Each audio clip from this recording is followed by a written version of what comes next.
Hola, ¿cómo están? Hoy vamos a trabajar la clase referente a los debates sobre el desarrollo en el socialismo. Vamos a tratar de pensar algunos de estos ejes en el marco de los proyectos revolucionarios y las complejidades que acarrea, en torno, digamos, a cómo se trata de construir una nueva sociedad luego de una revolución, esto para el caso de la Revolución Cubana,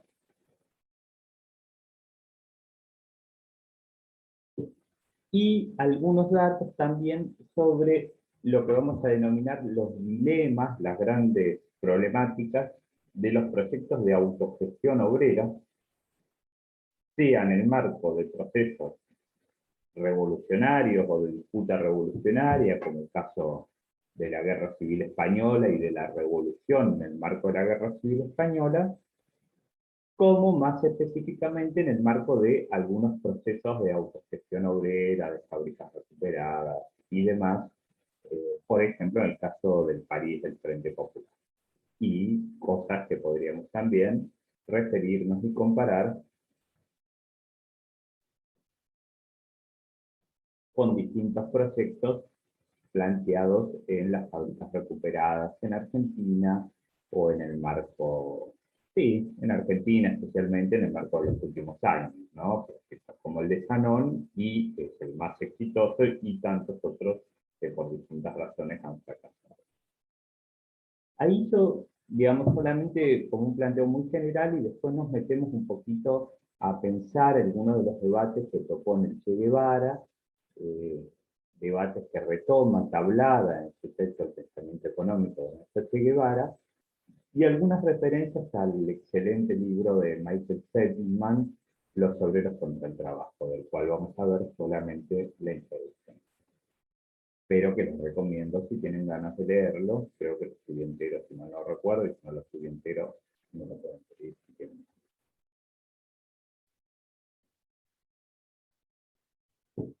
El debate que plantea Guevara es más amplio, pero hace algunas de estas problemáticas. O sea, es un debate en torno a cómo pensar la construcción de esa nueva sociedad que supuestamente están intentando construir, ¿no? Todo un desafío muy interesante, muy complejo. ¿Y por qué, entre otras cosas? Bueno, y ahí esta primera referencia se toca con lo de Michael Sachs. Porque uno se encuentra, luego de jornadas revolucionarias, luego de hacer la revolución, luego de esa gran lucha contra los opresores de ayer, en el caso cubano en particular, con la victoria, ¿no? Aquella revolución cubana que uno podría pensar que comenzó el 26 de julio de 1953, o que comenzó con el desembarco en 1956, luego, que se plasma como gran jornada heroica en la llegada a La Habana del 1 de enero de 1959,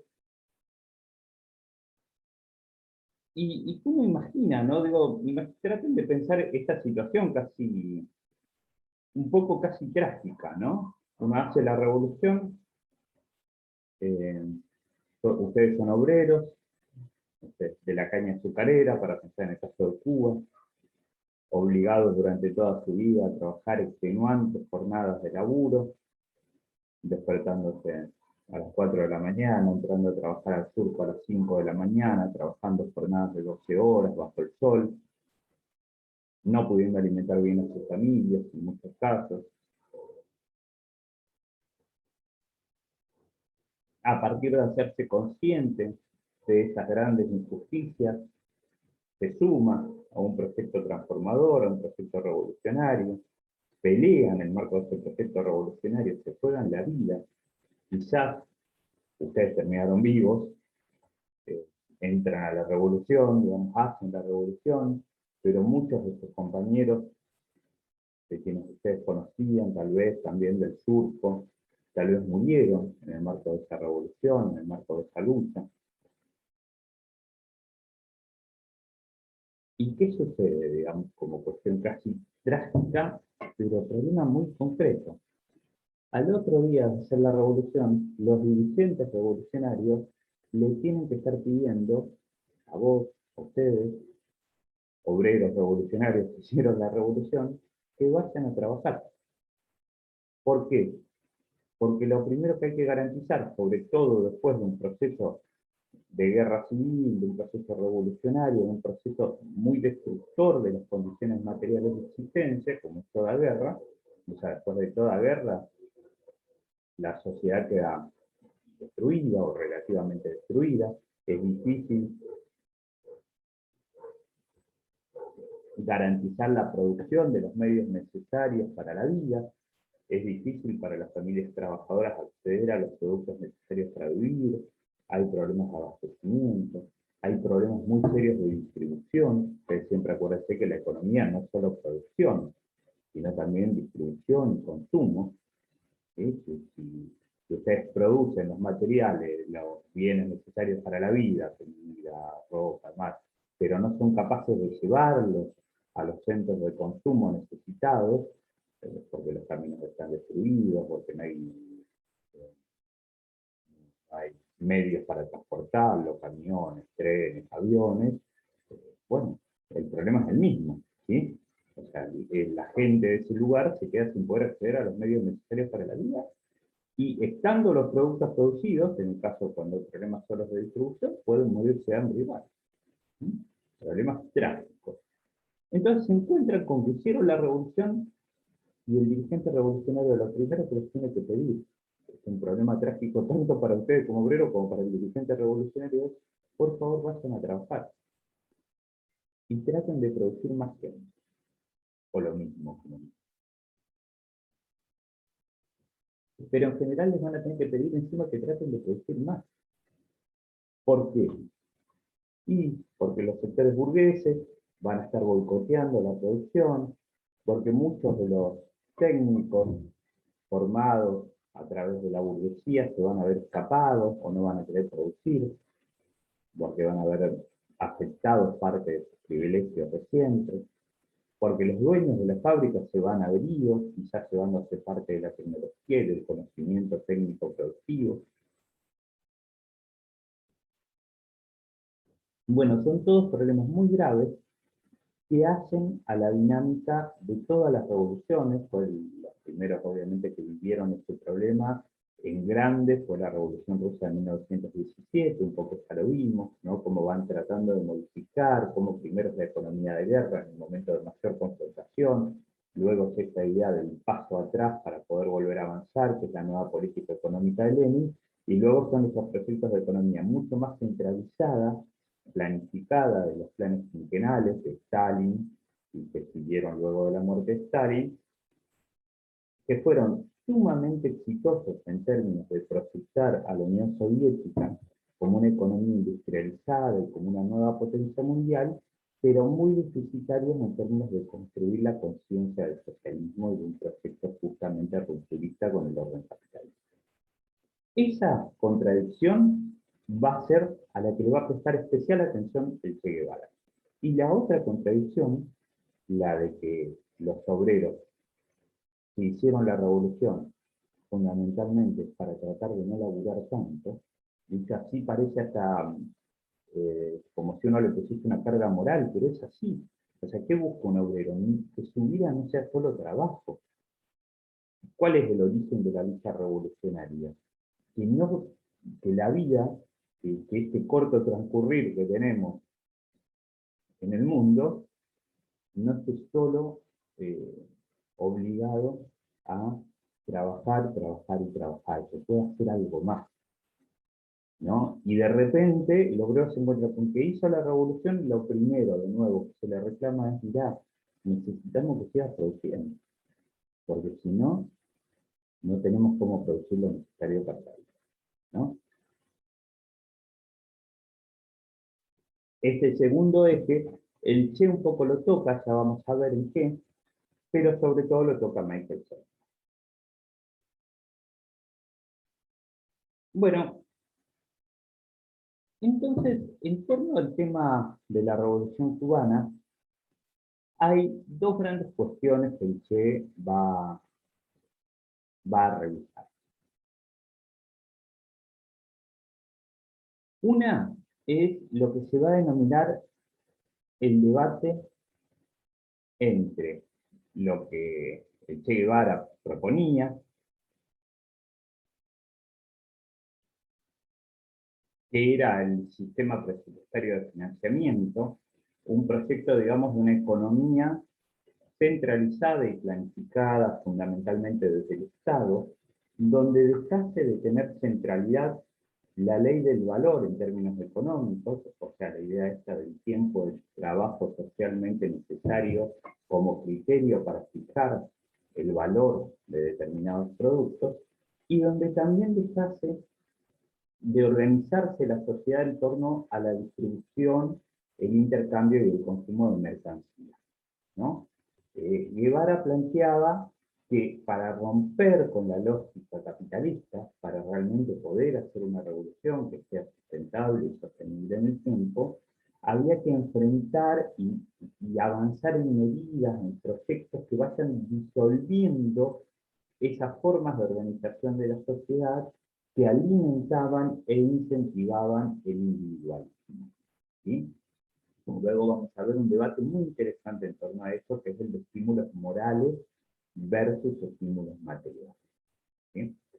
Eh, que bueno, ya lo dejo planteado, tiene que ver con cuáles son los incentivos que se generan para los obreros con el objetivo que traten de producir más o al menos lo mismo que antes de la revolución. ¿Sí? De nuevo, un gran problema. De nuevo, ¿no? Piensen en ese gran problema casi trágico. Hiciste la revolución, ganaste, dijiste, bueno, vamos a festejar. Derrotamos a los opresores y te encontrás con que lo primero que tenés que hacer es ir a laburar al otro día, igual que antes, quizá, bueno, un poco mejores condiciones seguramente de vida, con un mejor salario y demás, pero tenés que ir a laburar igual. No podés quedarte en tu casa durmiendo si ese día dormiste mal, si tus hijos tenían fiebre, bueno, igual tenés que ir a laburar porque es necesario además para la revolución. ¿Sí? Eh, bueno, el Guevara entonces se va a enfrentar fuertemente con la propuesta que se llamaba del cálculo económico. La propuesta del cálculo económico era la proyectada e incentivada desde los economistas de la Unión Soviética, que planteaba un ordenamiento en torno a modelos de eficiencia productiva dentro de la economía planificada socialista, pero donde cada empresa debía competir entre sí con respecto a unas determinadas metas de producción y a una determinada lógica de ocupación y de disputa del mercado, ¿no? Se intentaba así, con la lógica del cálculo económico, sostener ciertos marcos de eficiencia que sin el mercado a veces era difícil saber cómo regularlo. O sea, si uno, imagínese esto, si uno tiene una economía absolutamente planificada, donde vos asignás necesidades, eh, donde vos asignás recursos según las necesidades, a veces puede ser difícil saber, poder delimitar claramente, si un producto está siendo producido en términos eficientes. ¿Sí? Porque no está compitiendo, la lógica sería que en el mercado no está compitiendo con otros productos. ¿Sí? Que el consumidor no va y dice, bueno, quiero un kilo de papas, a ver cuál es más barata o cuál es más barata en términos de la misma calidad. Se supone que en esta economía planificada se asegura que el kilo de papas llegue a la persona necesitada y llegue en un precio al cual esa persona pueda acceder para alimentar a su familia. ¿Sí? Esto está bárbaro, obviamente, por lo menos en las lógicas, creo, de la mayoría de nosotros. El problema entonces es cómo asegurar que esas papas se están produciendo en términos de eficiencia productiva, de eficiencia económica. ¿Sí? Porque no hay competencia. Bueno, el cálculo económico trataba de generar esa competencia interna en el marco del mismo socialismo, entre las distintas empresas, cada empresa tenía un dirigente, esas empresas entonces competían relativamente en un marco más o menos cuidado, pero había una competencia, y los productos se valoraban según la ley del valor, según el tiempo de trabajo socialmente necesario gastado para producir. ¿sí? O sea, una lógica en esos términos muy parecida a la del capitalismo. Guevara discutía mucho con esto.